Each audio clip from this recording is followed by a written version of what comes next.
السلام علیکم ورحمۃ اللہ وبرکاتہ. الحمد للہ رب العالمین والصلاة والسلام علی رسول کریم اما بعد. محترم حاضرین، تقریباً 2 ہفتوں سے ہم وضو کے بارے میں ہی پڑھ رہے ہیں، اور پچھلے درس میں ہم وضو کے بعد کیا اعمال کریں، کن دعاؤں کا اہتمام کریں، کیا وہ اعمال ہیں جن کا ہمیں اہتمام کرنا ہے، ہم نے یہ اچھی طرح پڑھ لیا تھا. آج سے ہم انشاءاللہ نواقض الوضو، جو وضو سے متعلق ہی ایک اہم موضوع ہے، انشاءاللہ اس پر گفتگو کریں گے.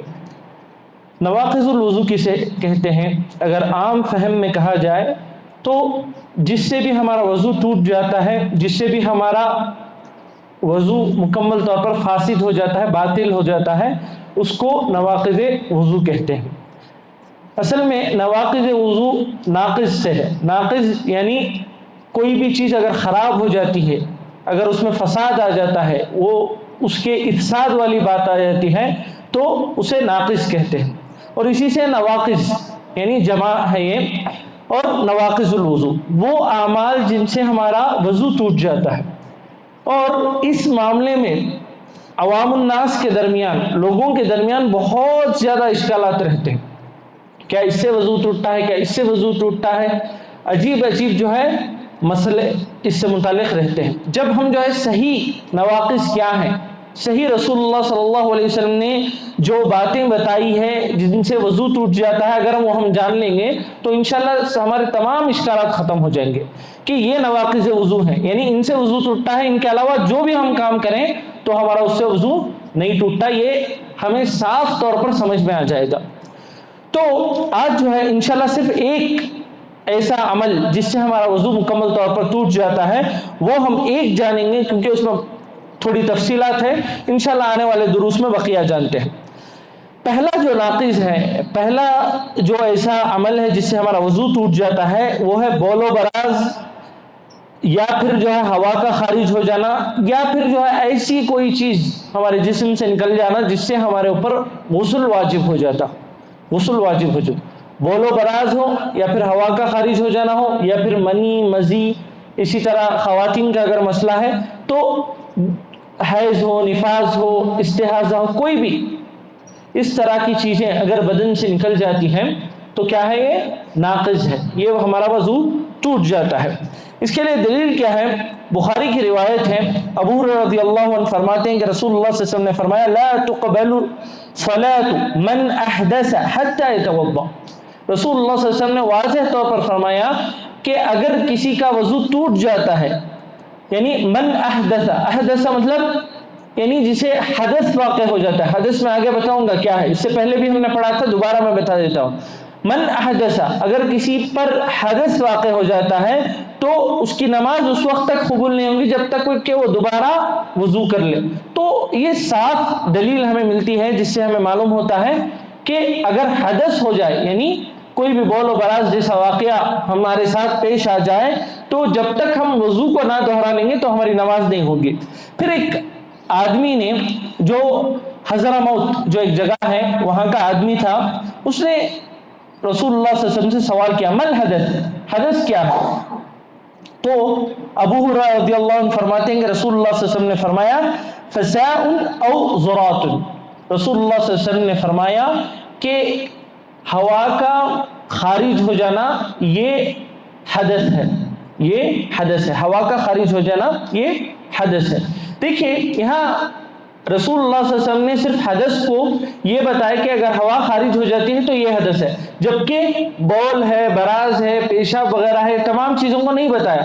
یہاں علماء اور شارحین حدیث یہی بتاتے ہیں کہ جب اتنی چھوٹی چیز رسول اللہ صلی اللہ علیہ وسلم نے بتا دی تو یہ جو بڑی چیزیں ہیں اس سے تو واضح ہے کہ وضو ٹوٹے گا ہمارا، اس سے تو واضح ہے کہ ہمارا وضو ٹوٹے گا. تو حدث کا مطلب یہی ہے کہ بول و براز ہے، اور اسی طرح اس راستے سے نکلنے والی ہر چیز چاہے وہ کوئی بھی چیز ہو، اس سے ہمارا وضو ٹوٹ جاتا ہے. لیکن اس میں ایک مسئلہ ہے، وہ یہ کہ دیکھیں حدیث میں سنا دیتا ہوں، سمعت رسول اللہ صلی اللہ علیہ وسلم یقول لا وضوء الا من ریح او سماع. रसूलुल्लाह सल्लल्लाहु अलैहि वसल्लम ने फरमाया कि बौल बराज यानी पेशाब और पाखाने से तो वजू टूटता ही है, इसमें कोई शक वाली बात नहीं। लेकिन रसूलुल्लाह सल्लल्लाहु अलैहि वसल्लम ने यहाँ एक बात ये बताई कि अगर किसी को बस शक होता है कि हवा खारिज हो गई है तो उनका वजू नहीं टूटता। रसूलुल्लाह सल्लल्लाहु अलैहि वसल्लम ने क्या फरमाया, ला वज़ुआ इल्ला मिन रीहिन औ सिमाइन। रसूलुल्लाह सल्लल्लाहु अलैहि वसल्लम ने फरमाया उस वक्त तक तुम्हें वजू दोहराने की जरूरत नहीं है जब तक तुम्हें या तो आवाज आ जाए या फिर बू आ जाए, दो में से कोई चीज। अगर तुम्हें साफ तौर पर लग भी रहा है तो समझ लेना चाहिए शैतान के वसाविस है, शैतान के वसाविस है, और मुकम्मल इत्मीनान के साथ नमाज पढ़ना चाहिए। अगर बू आ जाती है या फिर अगर हमें साफ तौर पर आवाज आता है तो ये जो है नवाक़िज़ वज़ू में से है, वज़ू टूट जाता है और हम उसे मुकम्मल तौर पर वज़ू दोहराएंगे। एक दूसरी रिवायत हमें मिलती है बुखारी की, यहाँ अब्बाद इब्न तमीम वो फरमाते हैं अपने चचा से, अन्नहु शका इला रसूलुल्लाह सल्लल्लाहु अलैहि वसल्लम, वो आकर जो है उनके चचा जो है रसूलुल्लाह सल्लल्लाहु अलैहि वसल्लम से शिकायत करते हैं, अर्रजुल अल्लज़ी युखय्यिलु इलैहि अन्नहु यजिदु शै फी स्सलाह, एक आदमी से मुतालिक कि एक आदमी हमेशा शिकायत करते रहता है कि मुझे जब भी मैं नमाज के लिए खड़ता हूँ मुझे ऐसा लगता है कि हवा खारिज हो गई है, जब भी मैं नमाज के लिए खड़ता हूँ मुझे ये चीज़ महसूस होती है। फ़क़ाल ला यनफ़सिल औ ला यनसरिफ हत्ता यस्मिअ सौतन औ यजिद रिहन। रसूलुल्लाह सल्लल्लाहु अलैहि वसल्लम ने फरमाया उसे कह दो कि जब तक वो आवाज़ ना सुन ले या फिर बू महसूस ना कर ले तब तक उसे मस्जिद से फिरने की ज़रूरत नहीं है, नमाज से लौटने की ज़रूरत नहीं है, यानी वज़ू करने के लिए बाहर जाने की ज़रूरत नहीं है जब तक कि वो आवाज़ या फिर बू महसूस ना कर लें। तो यहाँ उलमा एक कायदा बता देते हैं, एक उसूल, एक फार्मूला बता देते हैं, वो ये है कुल्लु मा खरज मिन अस्सबीलैन फहुवा नाक़िज़ सवाअन कान क़लीलन औ कसीरन मुअताद औ गैर मुअताद। यहाँ उलमा ये उसूल बता देते हैं कि जो भी दो रास्ते हैं, एक पेशाब का रास्ता है, एक पाखाने का रास्ता है, इन दोनों रास्तों से कोई भी चीज निकले वो क्या है, वजू को तोड़ देती है, वो भी वजू को तोड़ देती है। काना कलीलन औ कसीरन, चाहे वो कम हो या ज्यादा हो, और मुअतादन औ गैर मुअताद, चाहे वो अमदन हो, हम जो है जानबूझ कर किए हो या फिर बगैर हमारी इरादे के हो, हमारे इरादे से हो या बगैर इरादे के हो, तब भी जो है वो मुकम्मल तौर पर नाक़िज़ है, तब भी जो है मुकम्मल तौर पर हमारे वज़ू को तोड़ देता है। तो सबीलें यानी दो रास्तों से, जो इंसान के दो रास्ते होते हैं बोलो बरास के, तो उन रास्तों से कोई भी चीज़ अगर निकले तो वो जो है नाक़िज़ है।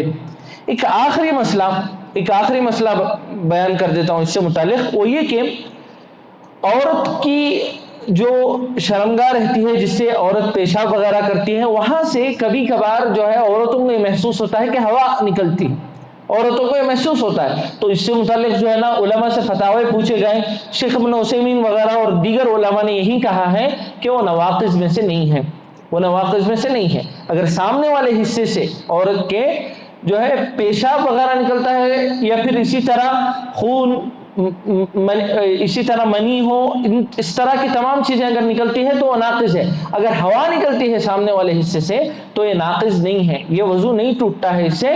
वहीं अगर जो है पीछे वाला मामला है तो उससे वज़ू टूट जाता है, यही जो है ना राजिह कौल है। इससे मुताल्लिक़ जो है औरतों को मुकम्मल इत्मीनान रखना चाहिए, इससे वज़ू नहीं टूटता।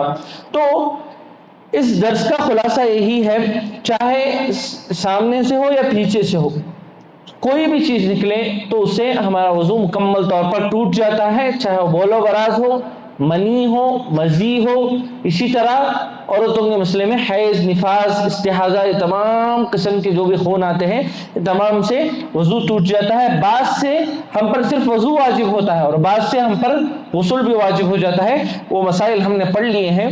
बहरहाल हमें इन चीज़ों का ख़ास ख्याल रखना चाहिए क्योंकि ये रोज़मर्रा में पेश आने वाली चीज़ें हैं, और इंशाल्लाह आने वाले दर्स में और किन किन चीज़ों से वज़ू टूटता है हम इंशाल्लाह पढ़ेंगे। आखिर में अल्लाह सुब्हानहू व तआला से दुआ है, अल्लाह सुब्हानहू व तआला हमें शरीयत इस्लामिया को मुकम्मल गहराई के साथ पढ़ने और उस पर अमल करने और उसे दूसरों तक पहुँचाने की तौफीक अता फरमाए। आमीन व आखिर दावाना अल्हम्दुलिल्लाहि रब्बिल आलमीन।